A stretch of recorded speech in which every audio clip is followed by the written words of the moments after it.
Hello everyone, welcome to my channel. तो बसंती की जब पोल खुलने लगी तो बसंती ने दी है मरने की धमकी।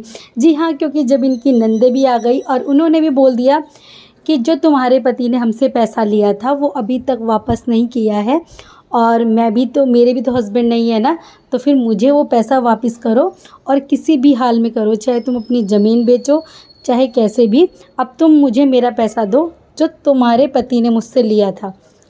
तो बसंती ने अपनी एक कम्युनिटी पोस्ट की है उसी के बाद, और उसने दी है मरने की धमकी। तो उसने लिखा है कि दोस्तों, इस वक्त हमारे साथ कोई नहीं है।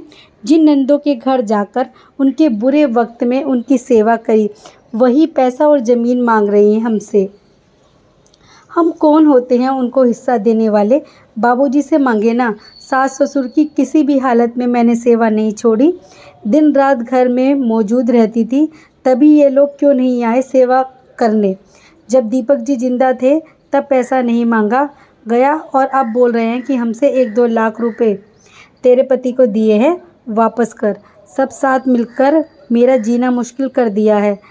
कल अगर मैंने कुछ गलत कदम उठाया तो उसके ज़िम्मेदार ये सारे होंगे, क्योंकि मैं बहुत परेशान हो चुकी हूँ। मैं मन में अलग अलग विचार आ रहे हैं। अभी तक अपने बच्चों के लिए लड़ रही थी और ज़िंदा हूँ। तो भाई बसंती ने इनडायरेक्टली ये बोल दिया है कि भाई अब कुछ भी होता है तो उसके ज़िम्मेदार यही लोग होंगे, क्योंकि इन्होंने मुझे परेशान कर दिया है। तो भाई ये तो होता है ना कि पहले खुद गलतियाँ करो और जब अपने ऊपर बात आन पड़े तो आप फिर मरने की धमकी दे दो। और अगर उस दिन लाला जी और अनीता जी को कुछ हो जाता कुएं में गिर के, तो उसका ज़िम्मेदार कौन होता? क्या तुम्हारे भाई उसके ज़िम्मेदार होते? लेकिन उस दिन उनकी भी तो जान जा सकती थी ना। जिस तरीके से उन्हें कुएं के पास गिराया गया और वो बेहोश हो गए, उनकी भी तो जान जा सकती थी। फ़िलहाल बसंती ने ये धमकी दी है अपनी कम्युनिटी में और वो लगातार वीडियोज़ डाल रही है।